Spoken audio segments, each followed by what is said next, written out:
नमस्कार, मैं हूं शाइना एनसी और सफ़रनामा में आपका स्वागत है। आज हमारे साथ स्टूडियो में मौजूद है निहाल चंद मेघवाल जी, जो राजस्थान के श्री गंगानगर लोकसभा क्षेत्र से सांसद एवं पूर्व केंद्रीय मंत्री भी रह चुके हैं। जानते हैं कि कैसा रहा उनका राजनीतिक सफ़र, कहां से उनको मिली है प्रेरणा और कैसे 24 साल की छोटी उम्र में वो रायसिंह नगर के प्रधान हुए और उसके बाद और जैसे वो कॉलेज के बाहर निकले, नौकरी की तैयारी में व्यस्त थे और राजनीति में कैसे आए।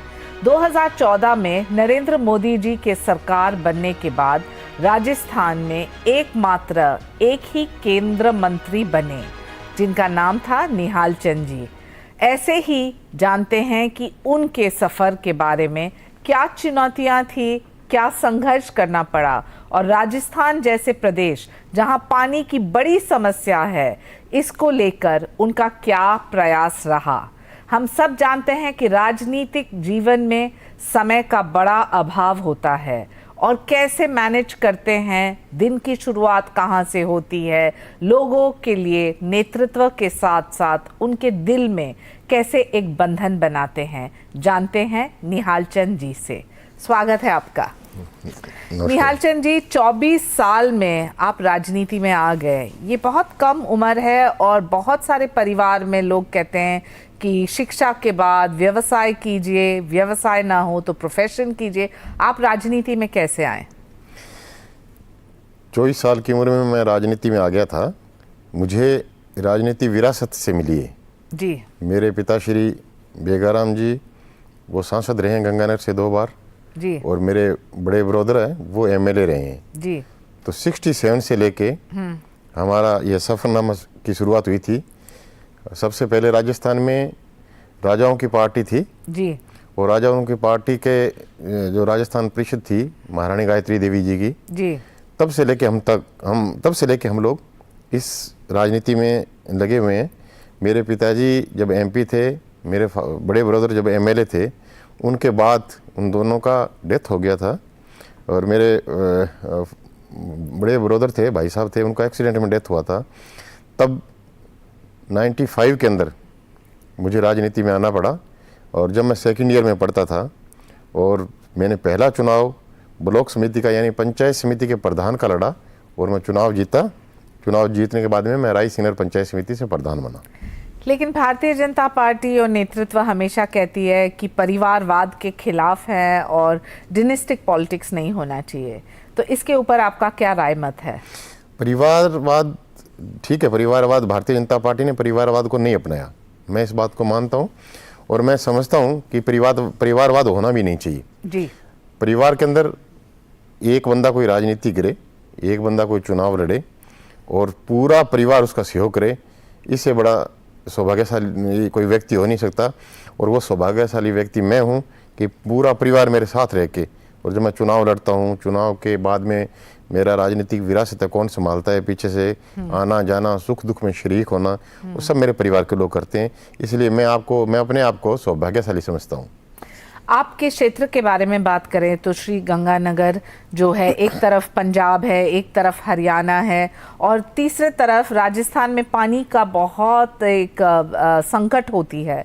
आपने क्या प्रयास किया है कि आपके क्षेत्र में पानी मिले और राजस्थान के इस पानी का प्रयास में आपका योगदान क्या रहा है? मेरा क्षेत्र बिल्कुल पाकिस्तान बॉर्डर पे है जी। एक तरफ पंजाब है, एक तरफ हरियाणा है जी। 1925 के अंदर जी महाराजा गंगा सिंह जी बीकानेर रियासत के महाराजा थे, उन्होंने गंग कैनाल निकाली थी, तब हमारे क्षेत्र में पहली बार पानी आया था जी। उससे पहले सुना है एक चप्पनिया काल पड़ा था कि तब की बात है। तब से लेके आज तक हमारा क्षेत्र जो इरिगेटेड क्षेत्र है, सिंचाई सुविधा उस क्षेत्र में रही है। हमारे आने के बाद में हमारी 3 कैनाल है वहाँ पे, एक तो राजस्थान कैनाल है, एक भाखड़ा कैनाल है और एक गंग कैनाल है जी। तीनों कैनाल को हमने पक्का करने के लिए केंद्र सरकार से, वसुंधरा जी का जब राज था तो हमने 2300 करोड़ रुपए केंद्र सरकार की वर्ल्ड बैंक से और न्यू बैंक से हमको सहायता राशि मिली। हमने सारी नहरें पक्की की कि किसान के खेत को पानी पूरा मिलना चाहिए, समय पे मिलना चाहिए। इसके लिए हमने एक प्रयास किया था, वो प्रयास हमारा सफल रहा। आज हमारे खेत के किसान को पूरा पानी मिलता है। हमारे जो कॉन्स्टिट्यूंसी है उसकी एक एक नहर हमने पक्की की है, एक एक खेत में जाने के लिए खाला होता है उसको हमने पक्का किया है, सारी नहरें हमारी पक्की है। निहाल चंद जी, जब हम बात करते हैं राजस्थान की, तो आज आप हाल ही में देखेंगे कि इतना बवाल चल रहा है महिला की सशक्तिकरण के साथ साथ महिला का सम्मान को लेके। अफसोस से कहना पड़ता है कि राजस्थान प्रदेश में 1,90,000 केसेस हैं शोषण के और अत्याचार के महिलाओं के प्रति। क्या ये एक पुरुष प्रधान मानसिकता है या राजनीतिक इच्छा शक्ति को लेके सवाल है, या मूल रूप से एक पुरुष प्रधान मानसिकता जो महिला का सम्मान नहीं करता है? क्या है आपका राय मत इस गंभीर मुद्दे पे? राजस्थान में सबसे ज़्यादा, देश में सबसे ज़्यादा अगर रेप की घटना, महिलाओं के छेड़छाड़ की घटना अगर कहीं हो रही है कहीं, तो वो राजस्थान पे हो रही है। और राजस्थान में वर्तमान में कांग्रेस के राज में कानून व्यवस्था बिल्कुल चौपट है। और मैं समझता हूँ कि राजस्थान में कानून है ही नहीं। पिछले 4.5 साल के अंदर राजस्थान में जो रेप की घटनाएं हुई है, और मैं समझता हूँ कि इससे बड़ा दुर्भाग्य हमारा हो नहीं सकता। और राजस्थान की सरकार बिल्कुल भी कोई कानूनी कार्रवाई किसी के खिलाफ करने के लिए कभी कोई तैयारी नहीं होती है, और महिलाओं के साथ अत्याचार होता है और हम सब लोग रोध होके रह जाते हैं। लेकिन ये एक राजनीतिक मुद्दा है या सामाजिक? ये एक सामाजिक मुद्दा है और हम सबको महिलाओं का सम्मान करना चाहिए। देश के प्रधानमंत्री जी ने बेटी पढ़ाओ बेटी बचाओ का नारा दिया था, लेकिन अगर सबसे ज़्यादा खतरनाक महिलाओं की स्थिति है तो वो वर्तमान में राजस्थान में है। लेकिन सांसद के रूप में आपके क्षेत्र की बात करते हैं, जब कोई महिला जाके एफआईआर दर्ज करती है तो क्या आप ये मुद्दा को नहीं उठा सकते हैं कि जो विक्टिम है उनको न्याय मिले, जो दरिंदे हैं उनको सजा मिले और कानून का खौफ रहे? आप आपके क्षेत्र को संभालिए तो कोई और अपना क्षेत्र संभाले, क्योंकि इसमें राजस्थान का नाम जरूर खराब हो रहा है। मैं समझता हूँ कि इसमें राजस्थान का नाम खराब होता है और हमें एक सामाजिक कार्यकर्ता के नाते हमारा भी नाम फिर खराब होगा। राजस्थान में वर्तमान की जो स्थिति है, मेरी कॉन्स्टिट्यूंसी की अगर मैं बताना चाहूँगा तो मेरी कॉन्स्टिट्यूंसी में कुछ अवेयरनेस है, क्योंकि वो पुराना इरीगेटेड क्षेत्र रहा है, लोग पढ़े लिखे हैं, कुछ अवेयरनेस है। लेकिन जब ऐसी कोई घटना होती है और वो घटना मेरे सामने आती है तो उस घटना को मैं व्यक्तिगत रूप से मैं संबंधित अधिकारी से मैं बात करता हूँ, और जब तक मैं उसके अधिकारी के पीछे रहता हूँ, जब तक उस अभिभावक को जो एप्लीकेंट होता है जब तक उसको न्याय नहीं मिले तब तक मैं उसका पीछा करता हूँ, चाहे वो कोई महिला हो चाहे कोई पुरुष हो। ऐसा अगर कुछ भी होता है तो उसके मैं हमेशा साथ खड़ा रह के, उसमें मैं सामाजिक कार्यकर्ता के तौर पे हमेशा उसके साथ खड़ा रहता हूँ। निहाल चंद जी, जो आप संसदीय क्षेत्र की बात करें तो कौन से ऐसे मुद्दे हैं जो आपने उजागर किया है या जो आपने एक ठान लिया है कि इससे हमारे लोगों को फ़ायदा होगा, जिसके बारे में आप हमारे सफ़रनामा के दर्शकों को बताना चाहेंगे? मैं कह सकता हूँ कि राजस्थान के बारे में कोई भी बिजली की, पानी की, कोई भी ऐसी घटना, कानून व्यवस्था की घटना होती है तो उसको हम लोग बड़े ज़ोर से, और चाहे लोकसभा में उठाना हो, लोकसभा के बाहर उठाना हो, कॉन्स्टिट्यूंसी में उठाना हो, प्रेस कॉन्फ्रेंस के माध्यम से उठाना हो, तो हम लोग उसको करते हैं। अभी हमारी अगर कॉन्स्टिट्यूंसी की बात करें तो कॉन्स्टिट्यूंसी में जितने भी मेरे मुद्दे थे, जितने भी सामाजिक मुद्दे थे, चाहे कोई भी मुद्दा हो, बिजली का हो, पानी का हो, हॉस्पिटल्स का मुद्दा हो, वहाँ पे मेडिकल कॉलेज का मुद्दा हो, खेल स्टेडियम का मुद्दा हो, इंडोर स्टेडियम का मुद्दा हो, किसान क्रेडिट कार्ड का मुद्दा हो, किसान सम्मान निधि का मुद्दा हो, कोई भी मुद्दा हो तो उस मुद्दे को हमने उठाया है, पार्लियामेंट में हम लोग लेके आए हैं। और मेरे पिछले 9 साल के कार्यकाल में, यानी 2 बार से, मैं वैसे तो मैं पिछले 96 से लेके आज तक हूँ, लेकिन 9 साल के कार्यकाल में ऐसा कोई भी काम नहीं बचा जो मेरी कॉन्स्टिट्यूंसी में हमने उठाया और वो काम हुआ नहीं। और इन 9 सालों में प्रधानमंत्री को लेके काफ़ी चर्चा हुई है, क्योंकि देश में तो वो लोकप्रिय है ही, लेकिन विश्व भर में उनकी लोकप्रियता के बारे में चर्चा होती है। हाल ही में G20 की हमने देखा है कि क्या रिस्पांस मिला है हर एक प्रदेश में। क्या आप मानेंगे कि ये 9 साल में कुछ अपरंपार काम हुआ है, और जो हुआ है तो वो कौन से मुद्दे हैं, कौन से योजनाएं हैं? मैं समझता हूँ कि हिंदुस्तान के इतिहास में पहली बार इन 9 सालों में जितनी विकास की योजनाएं बनी है वो योजनाएं कभी नहीं बनी।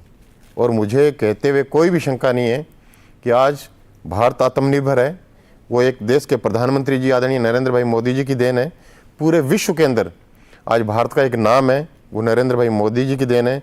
आज एक रूरल क्षेत्र में एक इंफ्रास्ट्रक्चर नया खड़ा हुआ है, सारी सड़कें बनी हैं, सारी रेलवे लाइन नई बनी है, सारे रेलवे स्टेशन नए बने हैं, G20 भारत में आया है, धारा 370 जम्मू और कश्मीर में हटी है, राम का मंदिर बना है। तो ये सारी की सारी बातें आज हम भारत जो विकसित देशों की श्रेणी में जाके खड़ा हो रहा है, विश्व गुरु कहलाने वाला भारत, पूरा विश्व भारत का तमाशा देखता था। लेकिन 2014 से लेकर अब तक 9 साल में पूरा विश्व भारत के सामने नतमस्तक हो रहा है।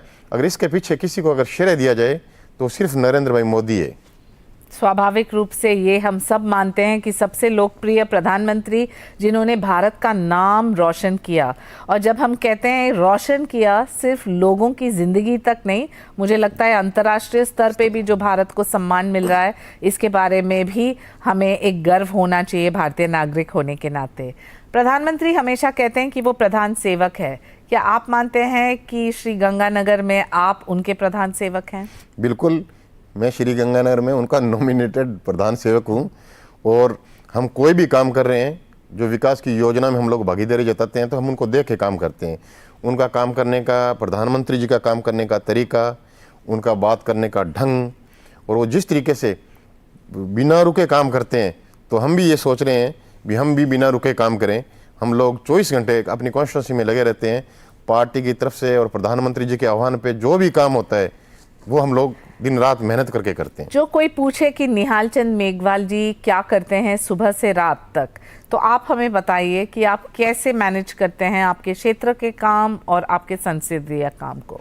मैं सुबह उठने के बाद में मैं नहा धो के पाठ पूजा करता हूँ। मैं एक धार्मिक विचारों वाला आदमी हूँ। मैं पूजा पाठ पे बहुत ज़्यादा विश्वास करता हूँ जी। और उसके बाद में मैं 8 बजे खाना खाता हूँ सुबह, और 8 बजे खाना खाने के बाद में मैं घर से रवाना हो जाता हूँ। पूरे दिन मैं मेरी कॉन्स्टिट्यूंसी में रहता हूँ। सुख दुख में जाना, ब्याह शादी में जाना, या फिर हमारे जो जैसे गांव के में प्रोग्राम होते हैं, संसदीय क्षेत्र में जो प्रोग्राम होते हैं, जो पार्टी के प्रोग्राम होते हैं, हम लोग सुबह से लेकर शाम तक उन प्रोग्रामों में रहते हैं और पूरा दिन निकल जाता है। शाम को 8-9 बजे आके हम लोग खाना खा के सो जाते हैं। ये मेरी पूरे दिन की दिनचर्या है। और जब बात करते हैं कि 310 किलोमीटर का प्रवास करना पड़ता है, तो ये प्रवास आप कैसे करते हैं? क्योंकि राजस्थान में हम जानते हैं कि रूरल राजस्थान में सड़कों को भी लेके एक सवाल प्रश्न चिन्ह उठता है, कनेक्टिविटी को लेके। देश के प्रधानमंत्री जी के बनने के बाद में जी नया इंफ्रास्ट्रक्चर खड़ा हुआ है जी। मेरी सारी सड़कें नई बनी है। अच्छा। केंद्र सरकार ने उसको उनके लिए पैसे दिए हैं। अभी हमने एक भावनगर से लेके और अमृतसर तक ग्रीन कॉरिडोर का प्रधानमंत्री जी ने उद्घाटन किया है। सारी सड़कें नई बनी है मेरी। और वैसे भी हम लोग सुबह निकलते हैं, अगर जैसे दूसरे मेरे 2 डिस्ट्रिक्ट आते हैं, तो मैं ऐसा प्रोग्राम बनाता हूँ कि रात को हम लोग वहीं पे रुकते हैं। जहाँ पे हमारा प्रोग्राम ख़त्म हो गया तो वहीं पे हम लोग रुक लेते हैं, अगले दिन वहीं से शुरुआत कर लेते हैं। तो इस तरीके से मेरा रूटीन चलता रहता है। मुझे पिछले 25 साल में मुझे कभी एहसास नहीं हुआ कि मैं कभी घर से बाहर हूँ या घर के अंदर हूँ। मुझे जो घर में प्यार मिलता है वही प्यार मुझे मेरे लोकसभा क्षेत्र की जनता देती है। तो जहाँ रात होती है वहाँ हम लोग रुकते हैं। निहाल चंद जी, आपको प्रेरणा कहाँ से मिली? क्योंकि स्वाभाविक है कि आप एक परिवार से आते हैं जहाँ बहुत सारे नेतागण थे, लेकिन क्या ये आपकी मन की कल्पना थी कि आपको संसद पहुँचना है, या फिर ये सिर्फ एक प्रवास था? क्या आपने एक प्रोफेशन के ऊपर भी फोकस किया? नहीं, मेरे राजनीतिक क्षेत्र जब मैंने शुरुआत किया तो मेरे मन की कल्पना नहीं थी जी। मैं कोई अफसर बनना चाह रहा था, लेकिन जो मेरे परिवार में घटनाक्रम हुआ उससे मेरे फादर साहब जो चले गए, फिर मेरे उसी टाइम मतलब 21 दिन के अंदर मेरे भाई साहब का एक्सीडेंट हो गया, उनका डेथ हो गया। तो वो दोनों चले जाने के बाद में आपको लेना पड़ा ये मुझे जिम्मेदारी। मेरे परिवार ने और मुझे मेरे जो पिता के, जो मेरे भाई साहब के सारे जो मिलने जुलने वाले जो मित्र थे, तो उन्होंने मुझे इस लाइन में आने के लिए बोला और सामाजिक क्षेत्र में जाने के लिए उन्होंने मुझे कहा इस क्षेत्र में आपको काम करना है। मैं इस क्षेत्र में चला गया और आज मैं मेरे पिताजी के नाम पे और मेरे भाई साहब के नाम पे मैं काम कर रहा हूँ और मैं सक्सेस हूँ। बहुत कम लोग हैं जो 5 बार लोकसभा जीत के आते हैं। इसका मतलब इधर आपका काम बहुत अच्छा है या आपका भाग्य बहुत अच्छा है, आप क्या कहेंगे?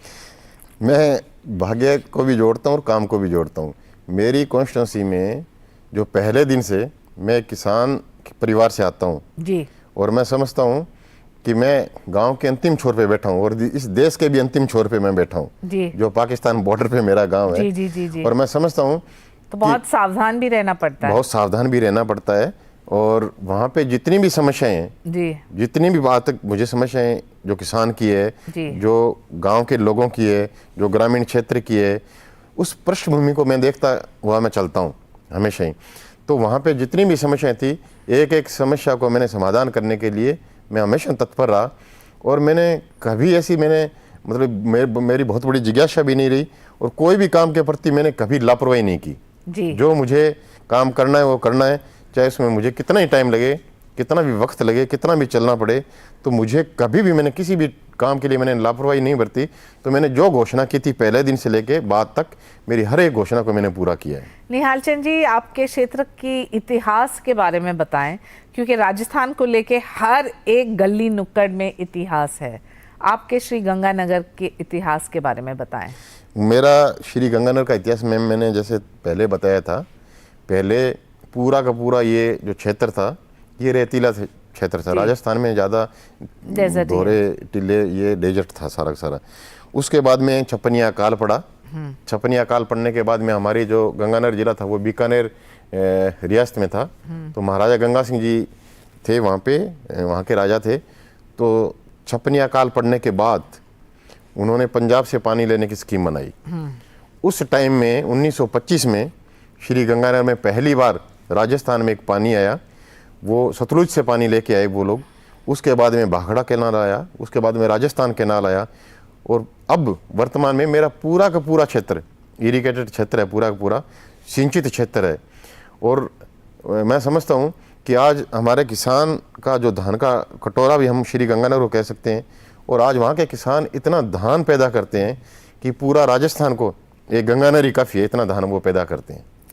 आप हमें बताएं, शेड्यूल कास्ट शेड्यूल ट्राइब्स को लेके हमें बहुत गर्व होती है कि द्रौपदी मुर्मू जी जो आज हमारे पास ना सिर्फ एक प्रतीक के रूप में है लेकिन एक मिसाल के रूप में है राष्ट्रपति। क्या आपके क्षेत्र में भी कोई ऐसे मुद्दे हैं जिसके बारे में केंद्र सरकार के योजनाएं शेड्यूल कास्ट शेड्यूल ट्राइबल्स को आपके क्षेत्र में वहाँ फ़ायदा पहुँचा है? मैम, मेरा जो लोकसभा क्षेत्र है उसमें बहुत ज़्यादा अवेयरनेस है। हमारे वहाँ पे शेड्यूल कास्ट की, शेड्यूल ट्राइब्स की, वैसे वहाँ पे जनरल की ऐसी कोई बात नहीं होती, न कोई समझता है। वहाँ पे पूरा हमारा जो क्षेत्र है वो हम सब लोग इकट्ठे रहते हैं। हर बहन बेटी की शादी में हम लोग इकट्ठे रहते हैं। तो जात पात धर्म की राजनीति होती है आपके हमारे यहाँ पे नहीं होती। नहीं होती है, बिल्कुल नहीं। हमारे यहाँ पे जाति नाम की कोई चीज़ ही नहीं। तो मैं समझता हूँ कि हम सब लोग इकट्ठा रहते हैं। और वैसे देश के प्रधानमंत्री जी ने हम सब के लिए एक प्रेरणा दी है, पंचतंत्र डॉक्टर अम्बेडकर जी का बना के हमारे शेड्यूल कास्ट के लोगों को, शेड्यूल ट्राइब्स के लोगों को उन्होंने एक ऐसी प्रेरणा दी है कि इस देश के अंदर जब डॉक्टर बाबा साहब आए थे तो बाबा साहब ने उन्होंने जो हमारे लिए किया, जो संविधान लिखा, और उसके बाद में कांग्रेस के इतिहास में उनको कभी भी लोगों को नहीं बताया कि उनके पंचतंत्र का कहाँ जन्म हुआ, कहाँ शिक्षा हुई, कहाँ दीक्षांत हुई, कहाँ उनका डेथ हुआ, कुछ भी नहीं बताया।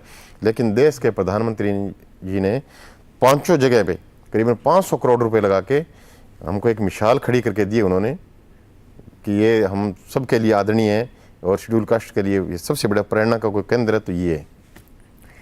युवाओं की बात करते हैं। हम सब जानते हैं कि रोजगार को लेके बहुत सारे सवाल प्रश्न चिन्ह उठते हैं। प्रधानमंत्री जी ने बहुत प्रयास किए हैं, एमएसएमईज हो, स्किल डेवलपमेंट हो, स्मॉल स्केल इंडस्ट्रीज हो। आपके क्षेत्र में युवाओं के लिए आपने क्या योजनाएं उपलब्ध की है और कैसे वो अपने आप को व्यस्त रखते हैं और आत्मनिर्भर रखते हैं? प्रधानमंत्री जी ने हम सब के लिए और एक युवाओं के लिए नारा दिया था, आत्मनिर्भर बनना।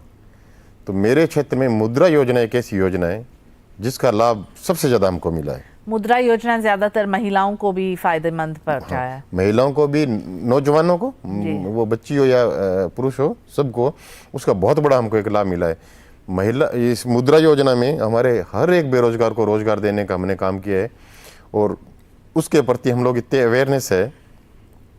तो हमारे यहाँ का जो बेरोजगार है, जो छोटा बच्चा भी है ना, तो अगर वो रोजगार पाना चाहेगा तो सिर्फ मुद्रा योजना के तहत, और मुद्रा योजना में सबसे ज़्यादा पैसा हमको मिला है। और मुझे कहते हुए कोई शंका नहीं है कि हमारा हर एक बेरोजगार आज रोजगार के नाम पे कहीं ना कहीं सेटल्ड है और हमेशा के लिए वो सेटल्ड रहेगा, ऐसा मैं प्रार्थना भगवान से करता हूँ। निहाल चंद जी, जब आपने आपके सफ़र के बारे में बताया, मैं पूछूंगी कि बहुत सारे हैं हमारे युवा वर्ग के दर्शकों जो राजनीति को देख के एक घृणा होती है, राजनीति को लेके एक झिझक होती है और वो राजनीति में नहीं आना चाहते हैं। आप उनको क्या संदेश देंगे? क्या आज वक्त बदल गया है?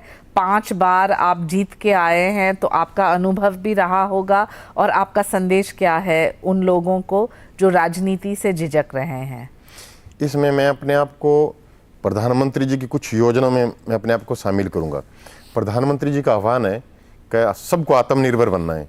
स्किल डेवलपमेंट हो, मुद्रा योजना हो, ऐसी योजनाएं केंद्र सरकार, अग्निवीर हो, ऐसी योजनाएं केंद्र सरकार की बहुत बड़ी बड़ी योजनाएं हैं जिसका लाभ गांव के बेरोजगार को मिलता है।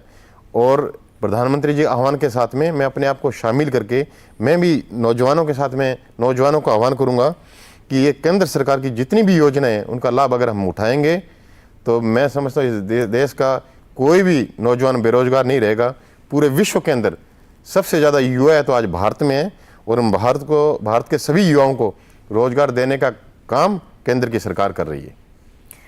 जाते जाते हम ज़रूर पूछना चाहेंगे कि जब आप आपके संसदीय क्षेत्र में नहीं हैं, आप संसद में नहीं हैं, तो आपके हॉबीज़ क्या है? मैं बस पढ़ता हूँ, स्टडी करना मेरा हॉबीज़ है, पैशन है। हाँ, फैशन है।